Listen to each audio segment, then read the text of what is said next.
अरे वाह, ये तो बहुत ही सुंदर झुमके हैं जी। मैं कल ही अपनी साड़ी के साथ यही वाले झुमके पहनूंगी। हाँ, लेकिन मेरी बीवी से ज्यादा सुंदर नहीं है। अरे आप भी ना बस। फिर अगली सुबह नहाने के बाद राधा खाना बनाने रसोई में जाती है। तभी उसकी ननंद रश्मि वहां आ जाती है और उसके झुमके देखकर कहती है, अरे वाह भाभी, आपके झुमके तो बड़े ही सुंदर है। ये कब लिए आपने? ये कल ही तुम्हारे भैया लाए हैं। सुंदर है ना? हाँ, आपको तो पता है कब से ऐसे झुमके ढूंढ रही थी मैं, लेकिन मुझे तो मिल ही नहीं रहे थे। भाभी, क्या आप अपने झुमके मुझे दे सकती हैं? प्लीज आप दूसरे ले लेना। आज तो मैं कॉलेज यही पहन कर जाऊंगी बस। राधा अपनी ननंद को ना नहीं कह पाती और उसे वो झुमके दे देती है। ऐसे ही कुछ दिन बीत जाते हैं। सीता और राजा की शादी की सालगिरह होती है।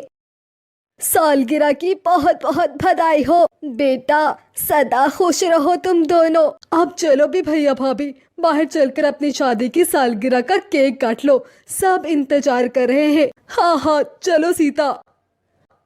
फिर वो दोनों मिलकर केक काटते हैं और सीता राजा को गिफ्ट देती है। वाह, ये वॉच तो मुझे कब से चाहिए थी। Thank you so much. तुम कितने अच्छे से ये बात जानती हो। वैसे मैं भी तुम्हारे लिए कुछ लाया हूँ, ये देखो। वाह, ये साड़ी तो बहुत सुंदर है।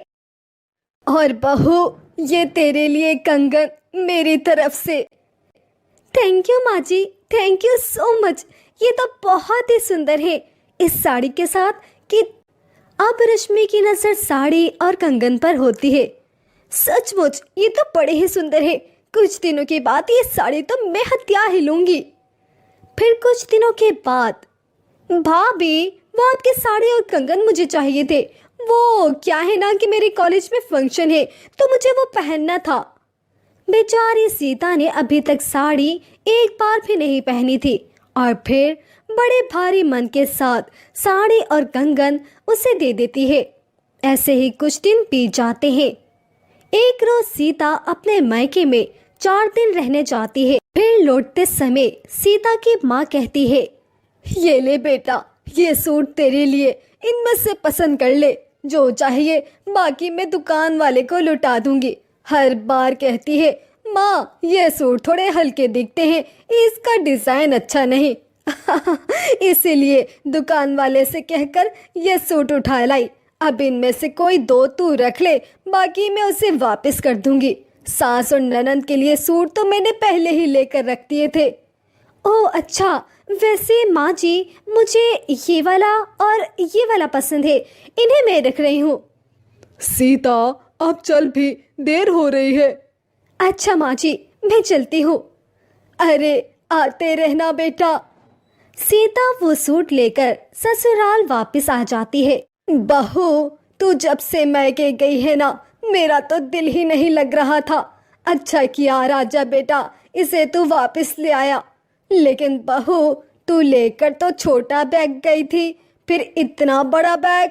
अरे क्या भर कर ले आई है तू? वो माँ जी ने कुछ मिठाइयाँ, घी और सूट दिए हैं। आपके लिए और ननंद जी के लिए भी कपड़े भिजवाए हैं माँ जी ने। मैं आपको दिखाती हूँ। तभी उसकी ननंद भी वहाँ आ जाती है। सीता वो सूट उनको दिखाने लगती है। ये लो ननंद जी, माँ जी ने ये वाला सूट तुम्हारे लिए भेजा है। बस ठीक है भाभी जी, लेकिन मुझे तो आप वाला ज्यादा पसंद आया है। अरे बेटी, वो सूट तो भाभी का है। हाँ होगा, लेकिन ये गुलाबी रंग तो मुझ पर बड़ा ही खिलेगा और मेरे पास ऐसे रंग का सूट भी नहीं है, तो बस ये सूट मैं ही रख रही हूँ। तू अपना सूट रखना, दूसरे के सूट पर क्यों नजर रखती है? अरे दूसरे कहाँ माँ जी, ये भाभी ही तो है और मुझे पसंद आ गया तो इसमें मैं क्या करूँ? क्यों भाभी, रख लूँ ना? हाँ माँ जी, कोई बात नहीं, ये रख लेगी। अब ननंद अपनी भाभी का सूट रख लेती है और बेचारी सीता को फिर से बेमन से वो सूट रखना पड़ता है। दिन जच रहे हैं। ऐसे ही समय बीतता रहता है और अब सीता के देवर पंकज की शादी भी हो जाती है। अब घर में एक और भाभी यानी छोटी भाभी आ जाती है। शादी के कुछ दिन के बाद ये लो प्रिया, ये पायल मैं तुम्हारे लिए लाया हूँ। शादी से पहले तो मैंने तुम्हें काफी सारे गिफ्ट दिए, लेकिन शादी के बाद ये मेरा तुम्हें पहला गिफ्ट है। संभाल कर रखना इसे। ओहो, थैंक यू, ये बहुत ही सुंदर है। मैं अभी पायल पहन लेती हूँ। अब अपनी नई भाभी की पायल पर रेशमी की नजर जाती है। भाभी, आप ना प्लीज ये पायल मुझे दे दो। वो क्या है ना कि ये मुझे बड़ी पसंद है। आप भैया को बोल दो ना, वो आपके लिए दूसरी ले आएंगे। अरे नहीं, ये शादी के बाद मेरा उनकी तरफ से पहला गिफ्ट है, तो इसे मैं ही रखूंगी। अरे भाभी, आपकी ननद आपसे पहली मर्तबा कुछ मांग रही है और आप इतना सोच रही हो। अब ना चाहते हुए भी प्रिया को वो पायल अपनी ननद को देनी ही पड़ती है, लेकिन इन सब से प्रिया का मूड काफी खराब हो जाता है। कुछ दिन के बाद प्रिया अपने लिए ऑनलाइन शॉपिंग करके कुछ कपड़े मंगवाती है, जिसमें से आधे से ज्यादा तो ननद ही उठा लेती है। क्या भाभी, आपने अपनी शादी पर भी तो कितनी सारी शॉपिंग की थी, अब ये वाले तो मैं ही रख रही हूँ। अब वो इसके वो कपड़े भी रख लेती है, लेकिन प्रिया अब मन ही मन में सोचती है, ननद जी को तो सब कुछ चाहिए, लेकिन अगर मैंने इसे नहीं रोका तो इसकी हरकत तो बढ़ती ही चली जाएगी। इस तरह फिर प्रिया एक प्लान बनाती है। वो बाजार से कुछ मेकअप बॉक्स के साथ ही वेस्टर्न ड्रेस और हील्स भी लाती है। उसकी ननद शाम को कॉलेज से आती है तो वो मेकअप, ब्रशेस, हील्स देखकर सब कुछ उठाकर ले जाती है और फिर अगले दिन अपने फ्रेंड की बर्थडे पार्टी पर चली जाती है। लेकिन प्रिया ने उस लिपस्टिक पर ऐसा स्प्रे छिड़का था जिससे उसके होंठ सूज जाते हैं और कपड़ों पर ऐसा स्प्रे छिड़क दिया था जिससे वो खुजलाती ही रहती है, और हील्स जिन्हें वो पहनकर पार्टी में डांस करने लगती है तो वो टूट जाती है। लगता है रश्मि, ये सारा सामान तूने मंगल बाजार से खरीदा है, तभी तो सैंडल टूट गई और होंठ देख कैसे हो गए हैं तेरे। अरे तूने अपने होठों की सर्जरी की है क्या? कितनी गंदी लग रही है तू। क्या? नहीं, अरे ये क्या हो रहा है? तभी रश्मि के शरीर में खुजली होने लगती है और वो खुजलाते खुजलाते वॉशरूम चली जाती है, जहां वो अपनी शक्ल शीशे में देखकर चौंक जाती है। फिर वो जल्दी से डॉक्टर के पास जाती है और दवाई लाती है। अब रश्मि जान जाती है कि ये सब कुछ उसकी भाभी ने उसे सबक सिखाने के लिए किया था, लेकिन इस दिन के बाद उसको सबक मिल गया था कि अब वो किसी का सामान इस्तेमाल नहीं करेगी और ना ही अब वो कभी अपनी भाभीयों की किसी भी चीज पर नजर रखेगी, जिससे राधा और प्रिया दोनों ही सुखी रहते हैं।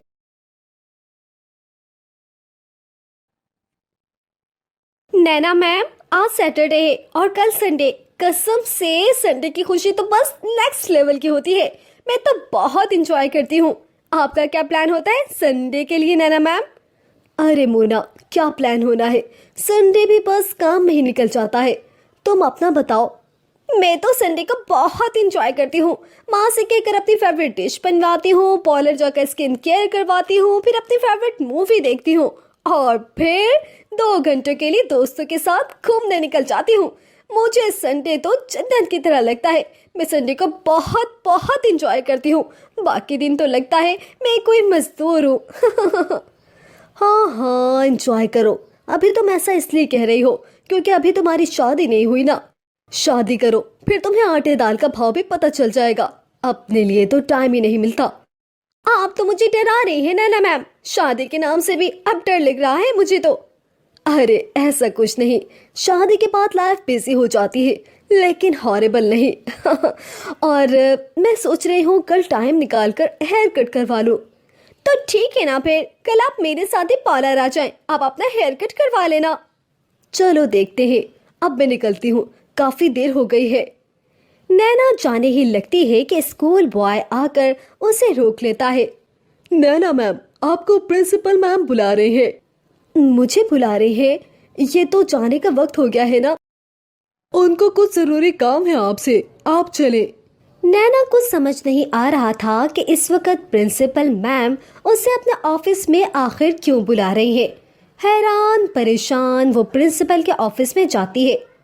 मैम, आपने मुझे बुलाया? खैरियत है?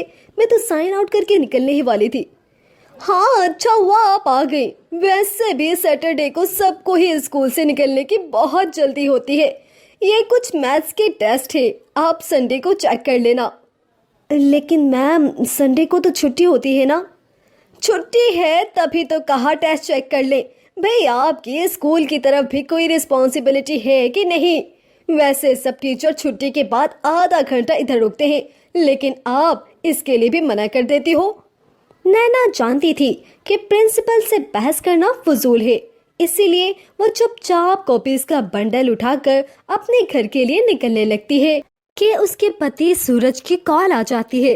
नैना, निकल गई हो ना तुम स्कूल से? हाँ, बस निकल ही रही थी कि प्रिंसिपल ने रोक लिया। तुम तो जानते हो हमारे प्रिंसिपल को, 2 मिनट चैन से बैठा नहीं देख सकती हमें। नैना बात कर ही रही थी कि सूरज उसकी बात बीच में ही काट देता है। अपने स्कूल की फजूल बातों को छोड़ो और काम की बात सुनो। आते हुए मटर और पनीर ले आना, और हाँ, साथ में चीज पे लेते आना। खत्म हो गई है। क्यों सूरज, खैर तो है? कल कुछ स्पेशल है क्या? अरे स्पेशल कुछ नहीं है। हर रोज वही बोरिंग खाना तो खाते हैं ना। संडे के दिन कुछ स्पेशल बना के खिलाओगे क्या? नहीं?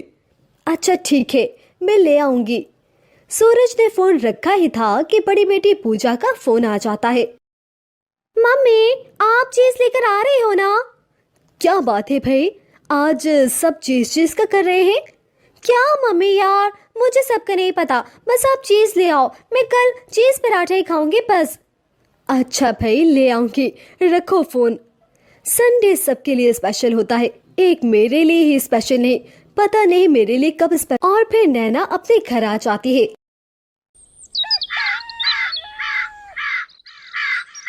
अगले दिन संडे की शुरुआत हंगामों से होती है। नैना के दोनों बच्चे चीज पराठे की जिद करने लगते हैं। सूरज, मैं बच्चों के लिए चीज पराठा बनाने लगी हूँ, आप और मम्मी पापा भी यही खा लोगे ना? अरे भाई, हम क्यों खाने लगे चीज पराठा? हम कोई बच्चे हैं क्या? और हाँ, एक दिन मम्मी पापा की पसंद का भी कुछ बना लिया करो। बड़े अरमानों से मम्मी पापा बहू बना कर लाए हैं तुम्हें। सूरज, एक बार नाश्ते का काम तो खत्म हो, फिर मुझे पार्लर पे जाना है। स्कूल में हर कोई मुझे टोकने लगा है कि कैसा हुलिया बनाकर आती हूँ मैं। अब उन्हें क्या बताऊं, मेरे घर के काम ही खत्म नहीं होते कि मैं खुद पर ध्यान दे सकूं। अरे यार, अब अपना रोना धोना मत शुरू कर देना। सूरज नैना की बात को इग्नोर कर देता है और नैना बेचारी चुप हो जाती है। फिर नैना सास के पास जाती है और उनसे खाने का पूछती है। माँ जी, आज क्या बनाऊं खाने में? बहू, तू ऐसा कर कि आज छोले भटूरे बना ले। नैना सूरज के पास आकर कहती है।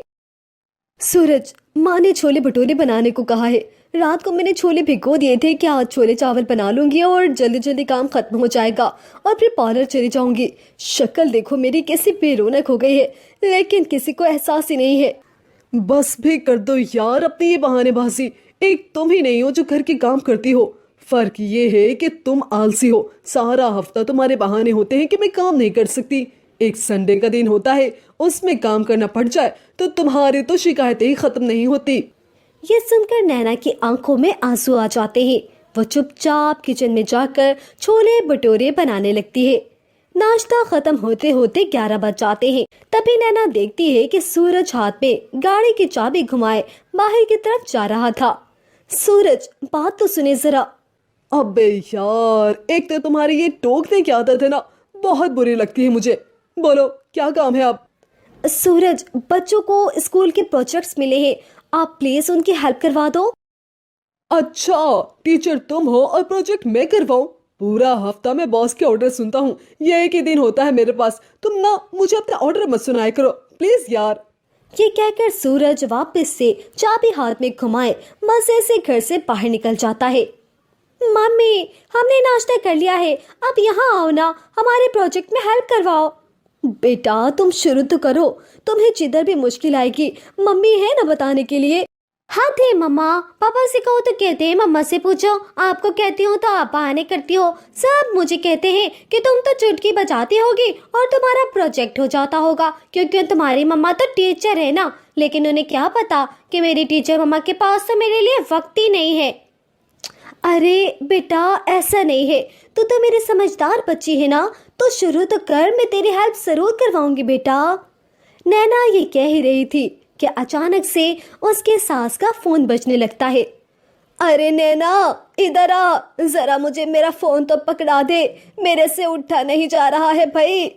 नैना फटाफट से कमरे से फोन लाकर अपने सास को थमा देती है। ये ले माँ जी, बुआ जी का फोन आया है। हाँ हाँ लाओ, दो मुझे। हेलो दीदी, कैसी हो? मैं ठीक हूँ, तू सुना, वहाँ सब ठीक है ना? सब बढ़िया है दीदी, आज तो आ जाएं आप, सब घर में ही हैं, बच्चे, सूरज और बहू को भी आज छुट्टी है, सब मिल भी लेंगे इसी बहाने। हाँ मैंने भी यही पूछने के लिए फ़ोन किया था, बड़ा मन कर रहा था तुम सबसे मिलने को। अरे ठीक है दीदी, फिर जल्दी से आ जाओ। फिर नैना की सास फ़ोन रख के नैना को आवाज़ लगाती है। अरे सुनो बहू, आज दीदी आ रही हैं, तुम खाने में क्या बना रही हो? वो माँ जी, आपने छोले भटूरे बनाने को कहे थे, सूरज ने मटर पनीर की फरमाइश की थी, तो ये डिश तो बनाऊंगी आज। अच्छा ठीक है, ऐसा कर साथ में सूखी सब्जी और मीठे में भी कुछ बना ले, बहुत दिनों के बाद दीदी आ रही है। ठीक है माँ जी। नैना किचन में वापस आके खाना बनाने लगती है। तभी सास के बड़बड़ाने की आवाज़ उसे किचन तक आती है। अब इन्हें क्या हो गया? कहा तो है बनाती हूँ, जाके पूछती हूँ क्यों ऐसे बड़बड़ा रही है। क्या हुआ माँ जी, आप क्या अपने मन में लगी है? अब क्या कर दिया है मैंने? बहू एक बात तो बताओ, क्या तुमने पूरे संडे के दिन बस एक ही काम करना होता है? क्या सफाई का कोई ख्याल नहीं है तुझे? ये देख, सोफा कवर कितना गंदा हो रहा है। कहा भी है कि दीदी आ रही है, अच्छा लगता है मेहमान घर में आए और ये हालत बनी हो घर की? हाँ माँ जी, जब से उठी हूँ मशीन की तरह लगी हुई हूँ, मैं कब फ्री हुई हूँ? अभी आपने कहा है तो कर देती हूँ। नैना फटाफट से सोफा कवर चेंज कर देती है, फिर वापस से जाकर किचन में काम करने लगती है। अरे भाभी, आज भूखा मारोगी क्या? हर रोज तो ठंडा बासी खाने को मिलता है, आज ही कुछ टाइम पर दे दो हमें। हाँ हाँ बस बन गया ननद जी, मैं खाना लगाती हूँ। हर कोई मुझे ही बातें सुनाता है, किसी को मेरा काम नजर ही नहीं आता। नैना कुछ ही देर में टेबल पर खाना लगाती है, तभी उनके बुआ जी भी आ जाती है। अच्छा हुआ बुआ जी, आप भी आ गई, बैठे, मैं आपको भी खाना परोस देती हूँ। अरे नहीं बहू, अभी मैं खाना नहीं खाऊंगी, पहले मेरे लिए चाय बनाओ, कुछ देर में बैठूंगी, आधे एक घंटे बाद फिर खाना खाऊंगी। अच्छा ठीक है दीदी। नैना तू जा, दीदी के लिए चाय बना के ले आ। नैना किचन में जाके बुआ के लिए चाय बनाने लगती है। चाय देने के बाद नैना अपने कमरे में जाती है। तभी उसे याद आता है कि उसने मैथ्स की कॉपी भी चेक करनी है। अरे यार, अभी तो ये कॉपीज भी पड़ी है, अगर अभी याद नहीं आता तो प्रिंसिपल मैम तो मुझे अच्छा खासा सुना देती। फिर नैना अपने रूम में जाती है तो वहाँ बेड पर धुले हुए कपड़ों का ढेर लगा होता है। अरे यार, मुझे तो इन कपड़ों को भी आयरन करना था। उफ, चलो पहले कॉपीज तो चेक कर लूँ, वरना प्रिंसिपल मैम ने बहुत सुनानी है मुझे। फिर नैना बेड पर बैठकर मैथ्स की कॉपी चेक करने लगती है। तभी उसकी सास उसके कमरे में आती है। बहू, कब से तुम कमरे में घुसी हुई हो? तुम्हें कोई एहसास भी है कि घर में मेहमान भी आया हुआ है? माँ जी, वो मैं स्कूल का काम कर रही थी। बस कर तो बहू, हर वक्त बहाने ही करती रहती हो, पूरा हफ्ता स्कूल का काम ही तो करती हो, एक दिन घर के लिए भी कुछ कर लिया करो। जल्दी से बाहर आओ और दीदी को खाना दो। इतना कहकर नैना की सास रूम से चली जाती है और नैना किचन में जाकर बुआ जी के लिए खाना निकालती है और बुआ जी को खाना दे के वापस रूम में आती है और फिर से कॉपीज चेक करने लगती है। तभी सूरज वहां आ जाता है। अरे यार, ये कमरे का क्या हशर बनाया हुआ है, पूरा दिन गुजर गया, तुमसे इतना ना हुआ कि कमरे की हालत ही ठीक कर दो। अच्छा जरा ये काम खत्म कर लो, फिर करती हूँ मैं। यार तुम भी क्या चीज हो, संडे वाले दिन भी तुम स्कूल का काम करती रहती हो। सूरज, मुझे ऐसा क्यों लगता है कि आप सब लोगों के लिए मेरी जॉब मजाक है? हाँ, जब मुझे ऑफिस का काम मिलता है घर के लिए मैं तभी लेकर आती हूँ, वरना मुझे कोई शौक नहीं है फजूल में लगे रहने का। फिर नैना स्कूल की कॉपी चेक करके कमरा भी समेट देती है। अरे सूरज की माँ, शाम के 4:30 हो गए हैं। कोई चाय वाय भी मिलेगी आज या फिर नहीं? मुझसे क्यों पूछते हो? नैना बहू कब से कमरे में घुसी है, बाहर आने का नाम ही नहीं ले रही। उसी को बुला लें आप, मुझसे नहीं खड़ा हुआ जाता इस उम्र में किचन में। अरे मेरी तो कमर में दर्द शुरू हो जाता है। अच्छा ठीक है। अरे नैना बेटा, मेरे लिए चाय तो बना दो। सूरज, मैं कपड़े आयरन कर रही हूँ, आप प्लीज पापा जी के लिए चाय बना दो ना। यार तुम मुझे बैठने क्यों नहीं देती हो? एक ही दिन मुझे टीवी देखने को मिलता है और मुझे देखकर तुम्हें सारे मसले शुरू हो जाते हैं। अरे खुद उठो और पापा जी के लिए चाय बना कर दो। नैना चुपचाप आंखों में आंसू लिए चाय बनाने लगती है। सबको चाय देने के बाद नैना देखती है कि शाम के 6 बज चुके होते हैं। अरे 6 बज गए, सारे काम भी खत्म हो गए। अब पार्लर से होकर आती हूँ और कुछ नहीं तो आईब्रो से सेट करवा लूंगी। वापस आकर रात का खाना भी बनाना है। नैना कमरे में जाकर अपना ड्रेस चेंज करती है और पार्लर के लिए निकलने ही वाली थी कि सूरज आ जाता है। अरे यार नैना, अच्छा हुआ तुमने कपड़े बदल लिए। मैं बस यही कहने वाला था तुम्हें। क्यों? आप मुझे कपड़े चेंज करने का क्यों कह रहे थे? वो मेरा दोस्त है ना मनोज, मैंने उसे घर पर खाने के लिए बुलाया है। शादी के बाद उसे घर पर बुलाया ही नहीं, तो आज वो अपनी फैमिली के साथ आ रहा है। तुम ऐसा करो, जल्दी से कुछ अच्छा सा बना दो, वो बस आने ही वाले होंगे। बात सुने मेरी गौर से आप। मी टाइम तो आप लोग मुझे देंगे नहीं, क्योंकि मैं जानती हूँ कि मैं एक माँ, एक पत्नी और एक बहू हूँ। औरत तो मुझे कोई समझता नहीं, सबको बस अपने अपने काम से गर्ज है। मैं क्या सोचती हूँ, क्या फीलिंग्स रखती हूँ, किसी को कुछ एहसास नहीं। लेकिन मैं बाहर जॉब भी करती हूँ, वहाँ मेरा कोई स्टेटस है। मेरे कोलीग्स मेरे हुलिये पर बातें बनाते हैं, इसीलिए मैं पार्लर जा रही हूँ। मगर यार, बस बहुत हुआ। दोस्त आपके आ रहे हैं, चाय खुद बना लेना और डिनर बाहर से ऑर्डर कर लेना। और हाँ, घर के लिए भी खाना बाहर से मंगवा लीजिएगा। यार ये क्या बात हुई? एक संडे का ही दिन तो होता है, उसमें भी तुम बहाने करती हो। बस सूरज, ठीक कह रही है बहू। हम सब संडे को बहू को बहुत परेशान करते हैं। वो तो पूरा हफ्ता ही काम करती रहती है। तुम्हारी तरह उसको भी तो हक है कि अपना ख्याल रखे। वो उसे भी तो संडे के दिन कुछ आराम मिलना चाहिए। अरे हम तो संडे के दिन उससे डबल ही काम करवाने लग जाते हैं।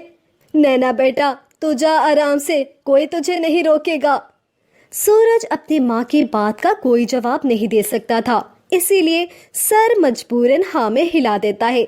और इस तरह लड़ते झगड़ते नैना को 2 पल अपने लिए भी मिल ही जाते हैं।